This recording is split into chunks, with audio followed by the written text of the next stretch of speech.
दोस्तों काफी लंबे समय से लोगों का एक सवाल रहता है, वो ये है कि क्या हम मोबाइल फोन का प्रोसेसर लैपटॉप पे लगा सकते हैं। वेल अगर आपने मेरे पुराने वीडियो देखे हो तो वहां पे मैंने एक्सप्लेन किया था कि क्यों ये चीज पॉसिबल नहीं है, और ये चीज अगर पॉसिबल करने जाती है कंपनीज तो वो इतनी ज्यादा सक्सेसफुल होती नहीं है। यानी कि आज के समय में जो प्रोसेसर है स्मार्टफोन के अंदर वो कितने ज्यादा पावरफुल हो गए, उनके अंदर आपको मल्टीपल कोर्स देखने को मिलते हैं, जीपीयू इतना ज्यादा पावरफुल हो गया और काफी सारे एंट्री लेवल जो लैपटॉप्स है ना, लेकिन उनके अंदर से आसानी से रिप्लेस किया जा सकता है। लेकिन फिर भी जो चीज है ना आपको अभी तक अच्छे तरीके से इंप्लीमेंट होते हुए देखने को मिल नहीं पाई। अभी रिसेंटली बात करें तो माइक्रोसॉफ्ट ने कुछ ऐसे प्रोडक्ट्स को लॉन्च किया था और काफी सारी बार उन्होंने कोशिश करी है, विंडोज का एक स्पेशल वर्जन भी बनाए जो कि ARM बेस्ड आर्किटेक्चर या फिर जो मोबाइल प्रोसेसर्स होते हैं ना उनके ऊपर रन किया जा सके। लेकिन ये जो चीज है ना अभी तक हिट साबित नहीं हो पाई। अब पहले में मैंने ये बताया था कि इसका जो मेन रीजन ये रहता है कि इसके अंदर जो एप्स होती है ना वो इनकम्पैटिबल होती है, यानी कि जो पुरानी एप्स और सॉफ्टवेयर जो विंडोज के अंदर चलते हुए आ रहे हैं वो आपको इसके अंदर देखने को नहीं मिलेंगे। इसके लिए डेवलपर्स को नई एप्लीकेशंस दोबारा से डिजाइन करनी पड़ेगी,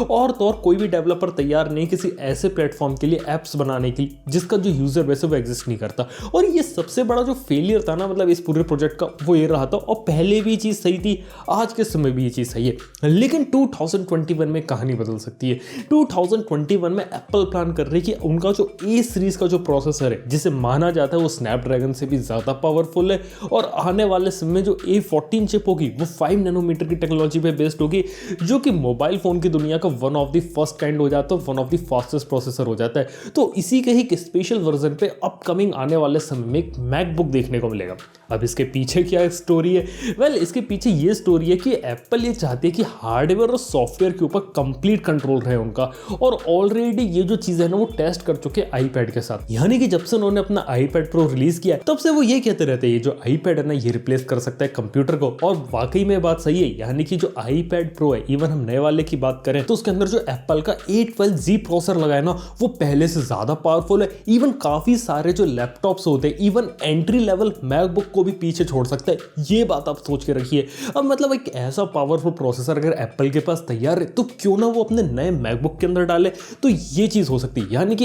इतना कंफर्म हो गया कि A14 सीरीज का एक स्पेशल प्रोसेसर देखने को मिलेगा, यानी कि एप्पल की A14 बायोनिक चिप आएगी, वो आईफोन के लिए आएगी, लेकिन इसका एक और स्पेशल वर्जन बनाएगी एप्पल जिसे वो अगले साल अपने मैकबुक्स के अंदर डाल कर देगी। अब ऐसा नहीं होने वाला है सारे जो मैकबुक्स है A14 चिप के साथ है, ऐसे एक दो प्रोडक्ट्स को निकाल लेगी और आने वाले समय में धीरे धीरे इस पूरे ट्रांजिशन को टेक प्लेस करेगी। अब देखा तो जो एप्पल है ना वो ऐसा पहले भी कर चुकी है। इससे पहले 2005 से पहले वो पावर पीसी जो होते थे वो अपने मैक कंप्यूटर में यूज करते थे, लेकिन 2005 के साथ उन्होंने पूरा कंप्लीट ट्रांसफॉर्मेशन लिया और पावर पीसी जो उनका खुद का बना हुआ प्रोसेसर था जो उन्होंने IBM मोटोरोला के साथ पार्टनरशिप में बनाया था उसके साथ अब वो धीरे धीरे मूव कर चुके हैं पूरे इंटेल के इकोसिस्टम के ऊपर, और इंटेल के प्रोसेसर का यूज करते क्योंकि इंटेल के प्रोसेसर ज्यादा एडवांस थे। लेकिन जब से 2010 में वो अपना A4 चिप लेके आए जो कि आई थी आईफोन 4 से उसकी एंट्री हुई थी, तो उसके बाद से हुआ कि वो अपने A सीरीज प्रोसेसर को हमेशा बेटर करते हुए आ गए, और आज के समय में जो A सीरीज प्रोसेसर है ना वो काफी सारे इंटेल के प्रोसेसर से ज्यादा एडवांस हो चुके हैं। इसका सबसे बड़ा रीजन ये है कि उनकी परफॉर्मेंस ज्यादा रहती है, इसके साथ ही हीटिंग कम देखने को मिलती है। यानी कि जो आईपैड प्रो है उसके अंदर आपको कोई भी फैन वगैरह देखने को नहीं मिलता, लेकिन उसके कंपैरिजन में किसी अच्छे लैपटॉप को खड़ा कर दूं तो उसके अंदर आपको फैंस देखने को मिलते हैं, यहाँ तक कि पावर कंजम्पशन कम है। तो काफी अच्छी बात यह है कि अगर एप्पल अपने इस टाइप के लैपटॉप्स को लेके आता है तो उसके अंदर उन्हें बैटरी लाइफ भी ज्यादा देखने को मिलेगी, इसी के साथ ही उनके अंदर आपको ज्यादा अच्छी परफॉर्मेंस और कम हीटिंग देखने को मिलेगी। ये बात होने वाली है। और वही बात करें जो पुरानी प्रॉब्लम है ऐप्स की, तो दुनिया में सिर्फ एक ही कंपनी है जो डेवलपर्स को समझा सकती है और एक नया प्लेटफॉर्म क्रिएट कर सकती है, और वो है एप्पल। यानी कि अगर हम इस टाइप का अगर प्रोजेक्ट एक्सपेक्ट कर रहे हैं ना तो ये सारे जो काम है ना वो सिर्फ एप्पल ही कर सकती है, आप मान के रखिए। यानी कि अगर आने वाले समय में अगर मैकबुक्स आते हैं जिनके अंदर ARM का प्रोसेसर होता है यानी A सीरीज की चिप होती है ना, तो उनके लिए डेवलपर्स ऑलरेडी तैयार होंगे क्योंकि एप्पल इस पूरे इकोसिस्टम को डिजाइन किया। अब देखा जाए तो इस प्रोजेक्ट के ऊपर जो एप्पल है ना वो आईपैड प्रो के साथ काम कर रही है, यानी कि आईपैड प्रो के अंदर भी उन्होंने इस टाइप की चीज इंप्लीमेंट करी थी और धीरे धीरे आईपैड OS के अंदर ट्रांजिशन लिया और आईपैड OS के लिए कंपैटिबल एप्स बनाई है जो कि कीबोर्ड को भी सपोर्ट करती है और जो ट्रैक पैड होता है ना उसे भी सपोर्ट करती है। और अगर प्रोसेसर सेम है और आर्किटेक्चर जो सॉफ्टवेयर का होता है आईपैड OS का, मैक OS का,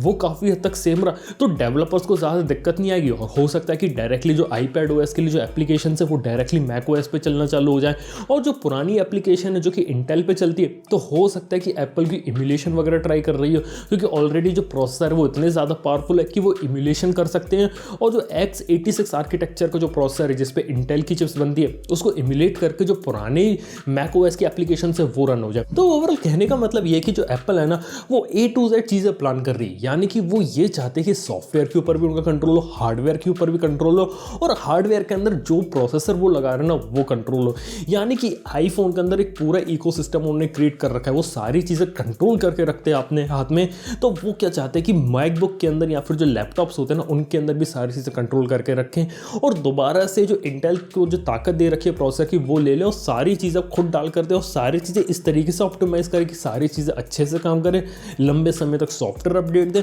और लोगों को एक अच्छा यूज़र एक्सपीरियंस देखने को मिले। मतलब एप्पल की प्लानिंग तो ये है, और हो सकता है कि 2021 में स्टार्ट होगा, लेकिन आने वाले 5-6 साल में जो ट्रेंड है ना पूरा ज़्यादा बढ़ेगा, और आने वाले समय में लगभग हो सकता है क्या पता जितने भी मैक प्रोज, मैकबुक्स, iMac सब के अंदर आपको A सीरीज के प्रोसेसर ही देखने को मिले। लेकिन ये कोई चीज़ जल्दी नहीं होने वाली, ऐसा होने में आने वाले समय में काफ़ी ज़्यादा टाइम लगने वाला है। और तो और आप लोग ऐसा भी समझ सकते हैं कि अगर एप्पल ऐसा कर रही है ना तो दूसरी कंपनीज कैसे पीछे रहेंगी। मेरे को लगता है अगर एप्पल ऐसा डिसीजन लेगी तो Qualcomm, स्नैपड्रैगन, एंड्रॉइड है, विंडोज़ है, ये भी कुछ ना कुछ ऐसा ही करेंगे। और मेरे को लगता है कि जो एप्पल की कॉम्पिटिशन है ना उसमें भी आपको कुछ ना कुछ ऐसी चीज़ें देखने को मिलेंगी, यानी कि हो सकता है इंटेल की चिप्स के साथ कुछ देखने को मिले, या पता AMD की चिप्स आ जाए, या फिर पता स्नैपड्रैगन जो है ना वो आपको लैपटॉप्स में देखने को मिलने लगे। कुछ इस टाइप की चीज़ें भी हो सकती है आने वाले समय में, लेकिन इसके बारे में अभी हम ढंग से बात नहीं कर सकते क्योंकि काफ़ी ज़्यादा फ्यूचर की चीज़ है। लेकिन मैं आप लोगों को बता सकता हूँ कि आने वाला जो फ्यूचर होने वाला है लैपटॉप, डेस्कटॉप और कंप्यूटर का, वो कंप्लीटली ट्रांसफॉर्म होने वाला है आने वाले कुछ सालों में।